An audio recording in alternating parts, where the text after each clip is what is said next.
This is an exciting time in Scotland's story, and understanding our past will help us determine our future.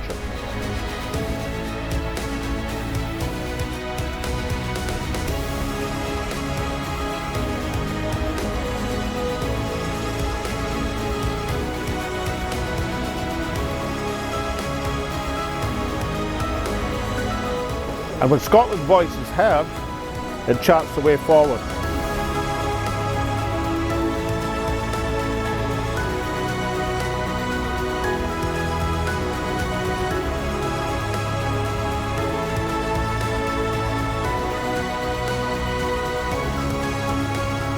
This is Scotland Speaks with Salmond.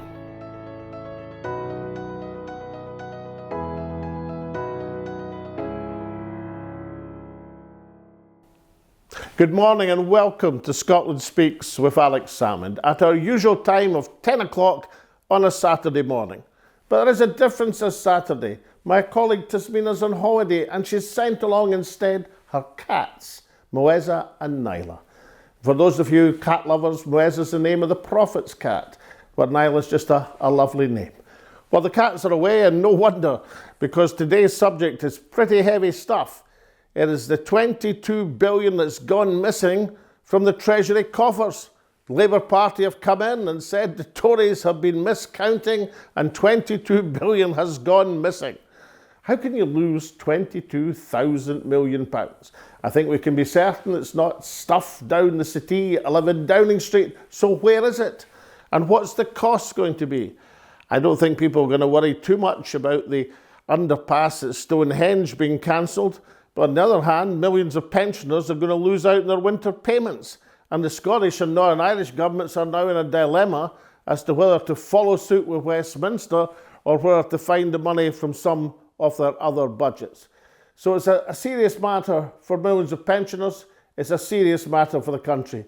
And who better to explain it than Professor Richard Murphy, the intelligent man's economist, a man who has plain speaking instead of economic jargon. So earlier on today, I spoke to Richard. Here's what he had to say about the missing funds. Professor Richard Murphy, welcome to Scotland Speaks with Salmond. Hi, Alex. Great to be here. Now, Richard Murphy, what has happened to this 22 billion pounds? I mean, where is it? Is it, down the city and 11 Downing Street? I mean, how can you lose or miscalculate or hide 22 billion pounds? It's a good question, Alex, but the reality is even more confusing than the question, because the reality is that this 22 billion pounds never existed. What it was a plan to spend money that there was no tax to match. So the claim that there was a black hole represents the fact that there was a commitment to spending which the government hadn't identified a source of revenue to cover. Now, there's two sources of revenue it could have used to cover it. One was tax and the other was borrowing, but they hadn't said what. So Jeremy Hunt's budget didn't add up. Well, that's the accusation that has been made, and I agree with that accusation. I agree with it in March. So did most other commentators. He said he would deliver government services. It was clear that there was going to be a cost in delivering those services that he wasn't covering either by taxation or borrowing, and that's where the black hole is. So there isn't some missing money. What there is instead is a plan to spend without any money to cover it, which is quite different in its context. Now, Rachel Reeves could have, of course, therefore said, I'll raise some extra tax, I'll cover the spending commitment, it will all be all right, I'll balance my books that way. But she hasn't. She's accepted the constraints that Jeremy Hunt has agreed to put on the economy, which was to say, basically, we can't afford the public services that we need. But at the same time, whilst constraining herself in that way, she said she won't raise any tax. Barring one thing, which is, of course, she's going to take away, well, my winter fuel allowance, because I'm now an old age pensioner and I don't qualify for it anymore. So some of us are going to have to sacrifice some money to make her books balance. The rest we don't know as yet. But let's be clear, there is no missing money. There was a spending commitment for which there was no tax to cover it. So this 22 billion that she has now announced is missing, to use your term. Is that the same 20 billion that the Institute of Fiscal Studies were banging on about during the election? Well, the worrying thing is that the two aren't the same, because what they're now saying is in the 22 billion are things like 9 billion pounds of extra pay rises for staff in education and health. Now, remember, these figures will be different in Scotland because she can't control pay settlements in education and health in Scotland because they're devolved powers. But she says that's what it's going to cost in England because, of course, Wales is also devolved, as is Northern Ireland. But that's one part of it. Other elements of it include extra spending for Ukraine, which Keir Starmer appears to have committed to, which wasn't in the budget that Jeremy Hunt ever had. And there is a claim that there's £6 billion of spending that was going to be spent on the Rwanda scheme, which she will now cancel. Well, we don't know whether there was really going to be £6 billion spent on the Rwanda scheme or not. But what we do know is it probably won't get spent in that way now. But if you add those numbers up, they don't quite come to 22 billion. There's some other bits and pieces. But the point is, the IFS and others, and it wasn't hard to do, identified that there were weaknesses in the March Office for Budget Responsibility report about the Jeremy Hunt budget in that month, saying that there weren't sufficient budgeted pay rises in other departments. There were constraints on cost in so many other departments, everything, social care, local authorities, planning, environment, you name it, everybody was being constrained apart from education and health. And those figures don't appear to be in Rachel Reeves' calculations either. So this difference might be bigger than she's actually claiming. She hasn't reconciled these two numbers. They're coincidentally similar, but we can't be sure they're the same. Right. Well, in fact, she's saying they're different, as I noticed in the Commons itself.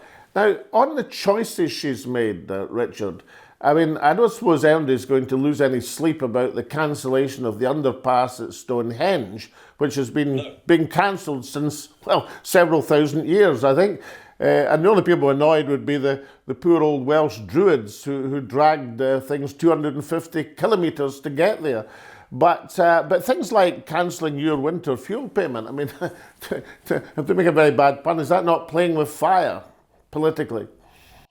I was absolutely, look, I'll use the phrase gobsmacked when she announced that she was going to attack pensioners to try to balance her budget.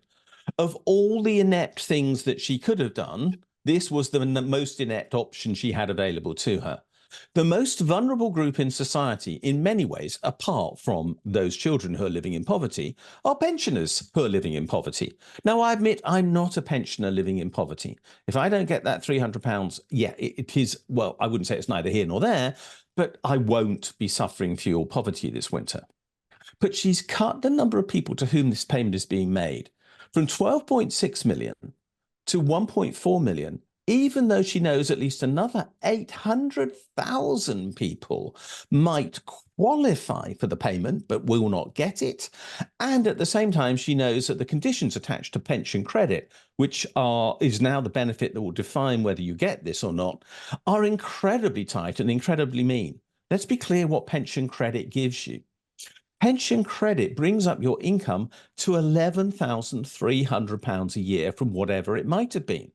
Now, for those who are on pensions and who are over the age of 75 or so, there's a worse pension scheme than there are for people who are aged 66 to about 75, i.e. people like me. I actually get £11,500 a year of pension from the UK government because I got a full national insurance record. Therefore, pension credit would actually, in a sense, not affect me anyway, because I've already got that much as my state pension. It's a reflection of the fact that the state pension for older people is so dire that we even need pension credit in the first place. But she's chosen to penalise those people because, look, nearly half of them, or 40% of them, don't claim the credit they're allowed now. So they are going to suffer real winter fuel poverty. And we know that the consequence of that is going to be excess deaths. In fact, this is so stupid as a policy because this saving will be seen in extra costs for the NHS, particularly if we have a cold winter. On average, 25,000 pensioners a year die of hypothermia. That's going to get worse if they don't have this extra £300, which for pensioners who are only on their basic state pension and pension credit is going to be massively important. And remember, 800,000 of them won't get this. But Professor Richard Murphy, that's a pretty damning accusation. I mean, you're actually saying that the new Labour Chancellor, Rachel Reeves, is going to increase winter deaths among pensioners. I am saying that. I mean it. That's what I think she's going to do. I'm absolutely livid about it. I'm old enough to remember when the Labour Party seemed to care about ordinary people, seemed to have a bias towards those who were poorer or more vulnerable in society. And this is the exact opposite of that. I mean, I call Labour Lino for a good reason. Lino stands for Labour in name only. I sincerely hope people in Scotland who voted for Labour will think hard about this, because the Scottish government has already said it can't deliver the Scottish equivalent of the winter fuel allowance now, because the funding won't be coming through from Westminster to fund it. Now, we don't know the final decision at Holyrood as yet, but there will be a consequence inside Scotland as well. Now, this is exactly the wrong way to go. Over last winter, I published a whole series of recommendations that made up something called the Taxing Wealth Report.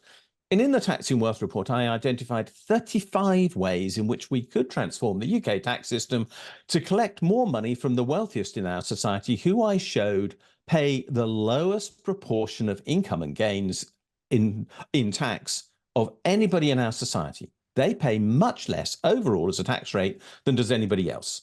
But she's going to one of the most vulnerable groups in society, those pensioners who are on just over 11,500 a year in all likelihood, and saying they've got to pay to balance her books. You could not make up something more stupid, more politically, as I say, inept than that. And of course, as you rightly say, this places the Scottish and indeed the Northern Irish governments in an invidious position as to whether to decide to go ahead with the non-means tested winter allowance, or alternatively to follow Rachel Reeves down the road of increased pensioner deaths in what are colder places than the south of England. Is this going to... With higher energy costs, Alex, of course, higher energy prices too in Scotland. So is this going to reignite the call that Scotland is the land of fuel poverty among energy plenty? I sincerely hope it will reignite that awareness, because it should. This is a penal policy being imposed upon Scotland. Let's be clear about how much we're talking about in the Scottish context. We believe that £180 million was going to be provided to the Scottish government to cover the equivalent in Scotland of the winter fuel allowance payment. Now, that to me seems like a slight underestimate against the actual cost, because I would have thought it would be more like 250 million, by the way. But nonetheless... So what were these two figures again? The first figure was? Well, the figure that we're told is going to be cut is around 180 million. Right. We don't know what will be replacing the 180 million. We're told that's what's being paid at present, and that will be reduced. I would have thought that the true figure that should have been paid to Scotland to cover these payments would have been around 250 million, based upon the proportion of the UK cost that should have been paid in Scotland. And what is actually going to be paid, look, if they try to impose on Scotland a devolved payment equivalent to that in the UK, something like 20 million will come through. It's going to leave, well, we're going to have another black hole. And the black hole is going to be in the Scottish government's accounts this time. So it's a double whammy, effectively, for Scottish pensioners, because obviously fuel costs are higher, and the number of pensioners in fuel poverty is also relatively higher, giving you a double disbenefit, a double dagger aimed at the heart of Scottish pensioners. Would that be a fair comment? It is. It's entirely fair for you to say that, Alex. I mean, I cannot repeat this enough. What is Labour doing?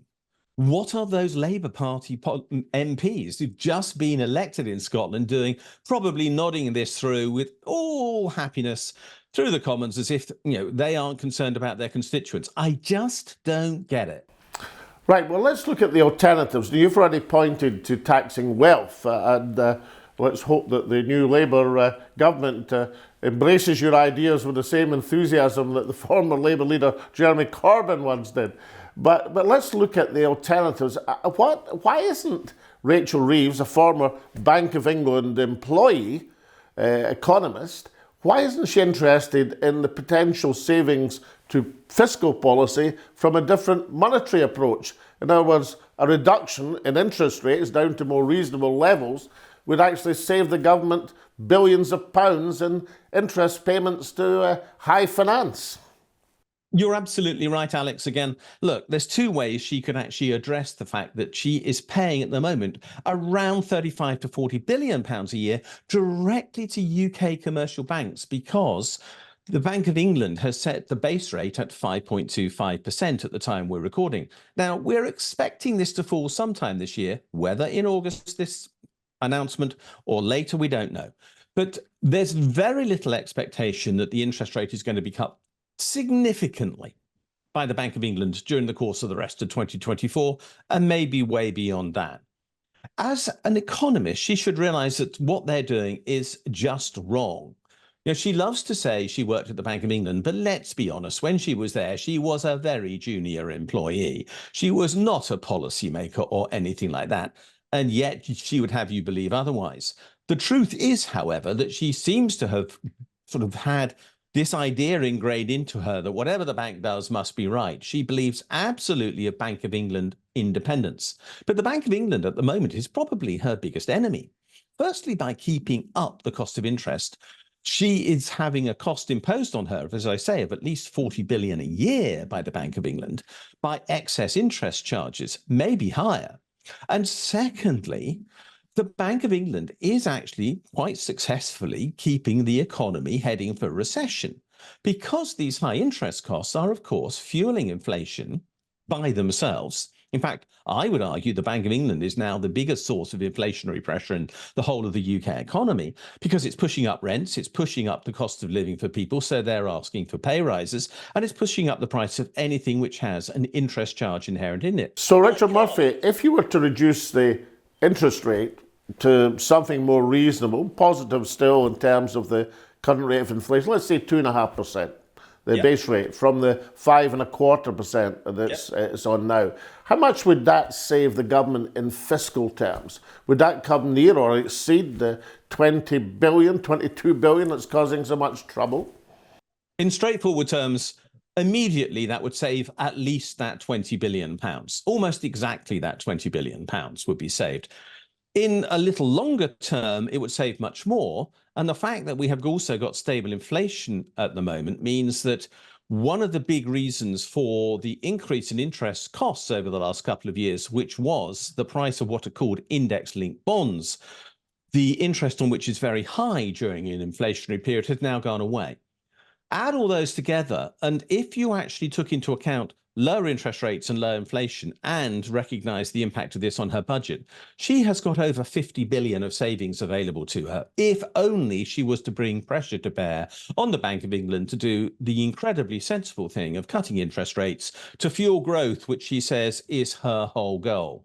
She could therefore have 50 billion to spend to cover this supposed black hole, to make sure that people aren't penalised, and to deliver those extra public services, which we all know are needed to transform the state of the UK economy and the economy in Scotland, of course. So let's just crystallise this economic choice that the new Chancellor has made.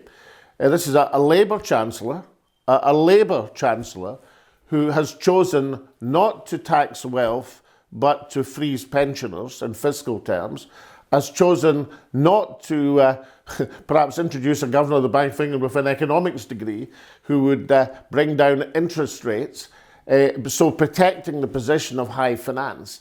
I mean, what sort of rational choice? What is the explanation for this? Is Rachel Reeves wanted to go down as the Iron Lady in Downing Street, or is the shadow of Liz Truss, the late unlamented Liz Truss, hovering over Downing Street, and that credibility with the markets is everything for a new government? What exactly is going on, Richard Murphy? Well, I was watching Rachel Reeves make that presentation to the Commons on Monday, and then I watched Jeremy Hunt stand up and make his response. And it occurred to me that here we had two graduates from Oxford University who had studied the same degree there, politics, philosophy, and economics, and they were debating as if they were still in the Oxford Union, as if they were still two students. They were scoring points off each other, but neither was actually addressing the substance of the problem they were facing. And I think that's the characteristic of their own training. Politics, philosophy, and economics is a degree in which I have very little faith. Let's be honest, it's too broadly based to provide much of an education in either politics or philosophy, let alone economics. Most of the people who do philosophy and politics don't understand the maths in economics and therefore drop it, and you can apparently get the degree, including the claim that you've actually done economics without actually having done very much of it at all. So you opt for the soft bit, which is the politics and philosophy. Now, I'm not saying they're easy, but they don't involve any maths, and so we aren't at all sure that either of these two actually know much about that. And if we look at the history of our chancellors over a period of time and the history of the UK Treasury based in Westminster over time, the influence of that one particular degree at that one particular university on our economic history is quite extraordinary. It's as if this is the Conservative Party at prayer rather than at the Church of England where they used to kneel. And this is where they learn the mantra: government bad, private sector good, cut wherever possible, leave the private sector to pick up the pieces which they believe it will do, but it doesn't. And these two, frankly, were singing from the same hymn sheet, simply knocking marks off each other on the periphery of the argument. I think Rachel Reeves wants to go down in the mould of some previous chancellors, George Osborne, Philip Hammond, Rishi Sunak. She's in that mould. She believes in austerity. She thinks that government cannot transform our society for the benefit of the people who live in this country. She doesn't want to spend for that purpose. She doesn't believe that actually government can make a difference. And if that's the case, what the heck is she doing in the Labour Party? That's a pure Tory attitude. But we're getting from her attitudes which are Tory to their very core, and yet from a Labour Party which says that it's on the side of people. No, it isn't. This is a centre-right party at best now, and she typifies everything that is bad about it. Would you say that she's in danger of having a political obituary which might say that she kept, as Chancellor of Finance, too proud and the people too poor? I wonder when that obituary will be written. I think you might be right about her obituary, but when's it going to be written? Is she going to last 5 years at this rate? And the one thing I can say about Keir Starmer, and I'm not his greatest fan, but he does appear to be decidedly ruthless. He knows exactly what he wants, below anybody else. We've seen that in everything he's done since he became Labour Party leader. He'll go back on his word on anything. He'll change his mind on any subject if that delivers what he wants. He wants a second term in office. By the sound of it, to me, Rachel Reeves is determined to deliver him a one-term government, despite the size of his majority. That majority is like a very large, very shallow puddle that could easily evaporate, very quickly indeed. She's going to be doing her best to evaporate that puddle. He's going to realise that sometime fairly soon. And so are Labour backbenchers who are going to get quite angry. I'm already hearing from one or two who are saying, and not necessarily the usual culprits, I have my contacts. And these people are saying, what's going on here? One said, I would love to retweet what you're saying, Richard, but I daren't, not yet. And the point about this is, yeah, these people realise how out of touch she is with the needs of the country. So she's got to get her act together.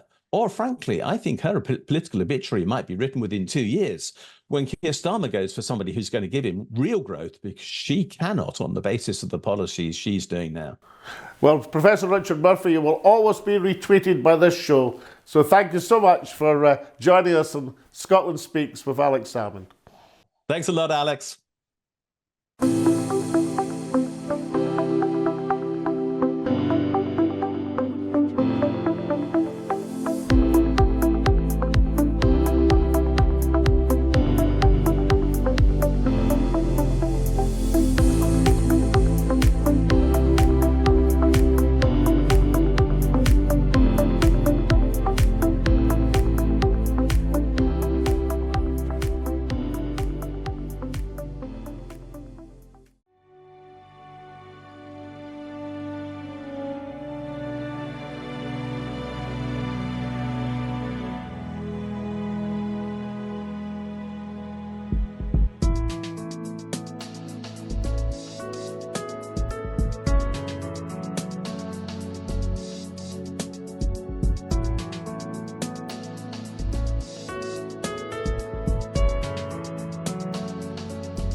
Welcome back. Now, there was quite a polarised reaction to our programme on the American presidential and the new lineup between Kamala Harris, the tough cookie, and Donald Trump, the macho man. Our guests were Jennifer Ewing of Republicans Overseas and Daniel Jack, the former Scottish councillor in America. This is what they had to say.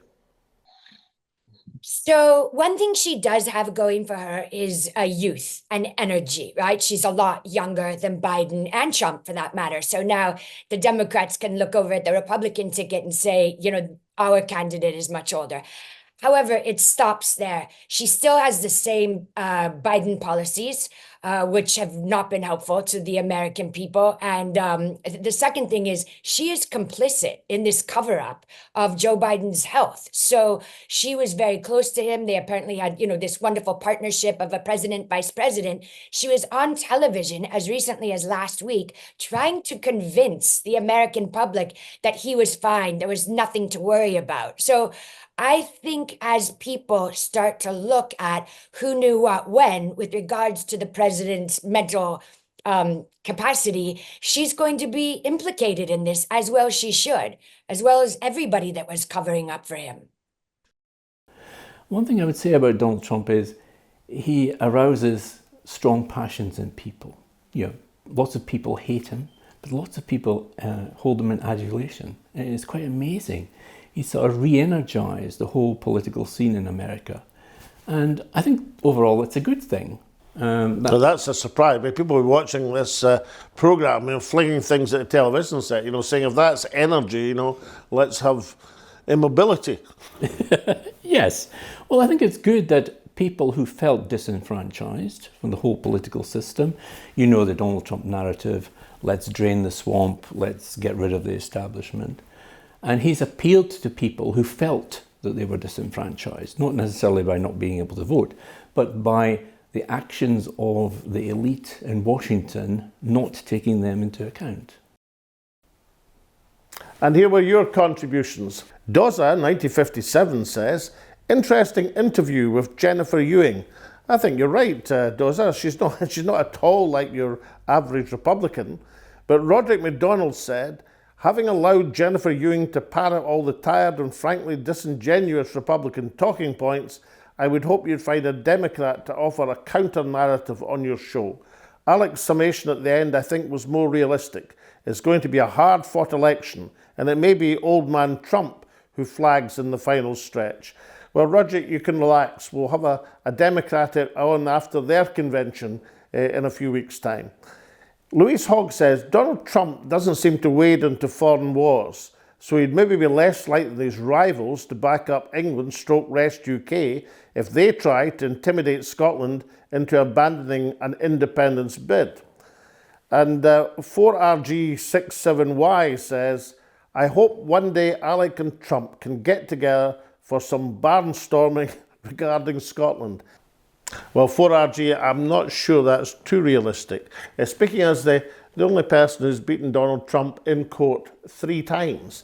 We fell out basically because I felt he was trying to run Scotland in terms of where we located our wind energy without going to the inconvenience of being elected. And that's why, of course, I went from the greatest First Minister that Scotland has ever produced to Mad Eric trying to destroy Scotland. So I think that ship has sailed, RG. And keep sending your contributions in by whatever means you choose. They're very welcome indeed, and Tasmina enjoys reading them out every week. Now, after the break, we're going to return to the subject of the black hole in the United Kingdom finances. No surprise to some who predicted it before the election, but a lot worse than many of the predictions suggested. I'll have something to say about it right after the break.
Water is life, but not all water is equal.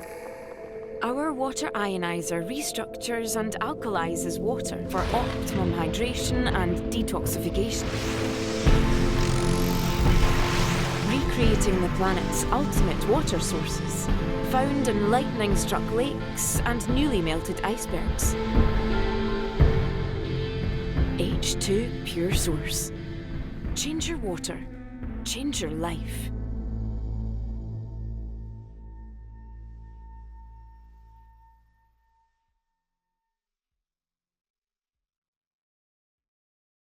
Welcome back. There is, of course, nothing wrong with an incoming government coming into office, taking a look at the books and saying, my God, they're much worse than we thought. That's been done since time immemorial. And I suspect that happens to be true. I mean, we are talking about a Tory government, after all, and a Tory government which is quite capable of concealing black holes in the economy. And of course, there has to be some reason for the otherwise totally inexplicable, near suicidal decision of Rishi Sunak to go to the country 6 months before he had to. I mean, nobody commits suicide 6 months early. Therefore, the idea that things could only get worse in political terms is quite appealing as an explanation for that insoluble problem. So it's quite likely that the black hole, the £22 billion, was there, that Rachel Reeves discovered it and therefore had to take action. But then, of course, the Labour Party runs out of excuses.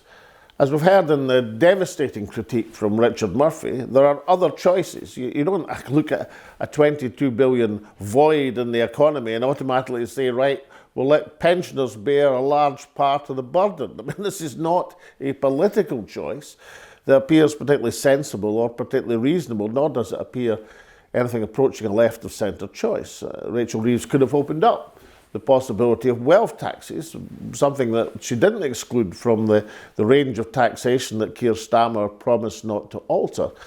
There could be looking at different taxation methods. There wasn't an urgency in terms of that aspect of the decision. Cancelling the underpass at Stonehenge and other various projects would hardly be missed. But actually taxing pensioners who are already suffering from fuel poverty, taxing pensioners in particular in Scotland and Northern Ireland and the areas where have long suffered from cold climate and have a large number of pensioners relative to the population, seems particularly unreasonable and not a sensible political choice. So what on earth is going on? As Richard Murphy said, she could have taken other fiscal means, but she could also have taken monetary means. There is a governor of the Bank of England, Andrew Bailey, who has no economics degree. There's a Monetary Policy Committee who forecast everything wrong in the economy over a long period of time and are running a high interest rate policy which is beyond explanation at the present moment. That the rate of inflation is down to 2%. As Richard Murphy says, you can actually argue now that the Bank of England have replaced Vladimir Putin as the major cause of inflationary pressures in the economy. It's an extraordinary situation. And by reducing interest rates, or by having a new monetary policy committee, perhaps a new governor with a more sensible attitude, or even applying gentle pressure to the so-called independence of the Bank of England, you could bring interest rates quite quickly, quite reasonably down to a far more reasonable level, perhaps 2.5%. And by doing so, you would save around £20 billion in government interest payments to high finance. So why would a Labour Chancellor take the choices of freezing pensioners and protecting high finance instead of taking alternative policies which would be more akin to left-of-centre politics? It is actually beyond explanation. I mean, sometimes people get into I live in Downing Street and they are so beset with orthodoxy that they find themselves in a straitjacket. They get all the power of being Chancellor of the Exchequer and find themselves, at least mentally, at least in their attitude to the economy, as having no room to manoeuvre whatsoever. My old boss at the Royal Bank of Scotland, when I was a young aspiring economist, before I fell among thieves in the House of Commons, He used to tell me of a story that he was a young gentleman of the Bank of England in the 1960s, and he told me that when Jim Callaghan became Chancellor, he was told he had no choice but to defend sterling. When the succeeding Conservative government under Anthony Barber first and then other Chancellors devalued sterling, he went back and had a word with his Treasury officials and said, "You never told me I could do that." Perhaps Rachel Reeves, who has an economics background, is in exactly the same position. Perhaps she has not been told what she can do. But that seems a poor explanation and a poor alibi for a new Labour Chancellor who's embarked on a course that keeps finance proud and the people poor, and embarked on a course which, instead of taxing people with ample wealth, it decides to impose a burden on pensioners who can ill afford to keep their heating. And in Scotland, we are condemned, unless we change things very quickly, to being a land of energy plenty, which is beset and layered and covered in fuel poverty. And now with that, we end today's show. I don't have Tasmina to turn to, not even her cats are in her chair. But we'll be back next week at our usual time of 10 o'clock. We'll see you then.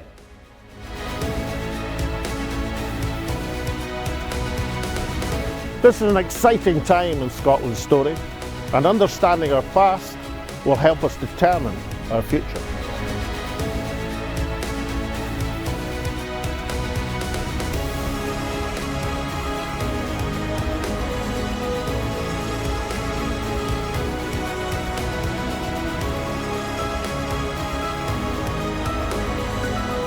And when Scotland's voice is heard, it charts the way forward.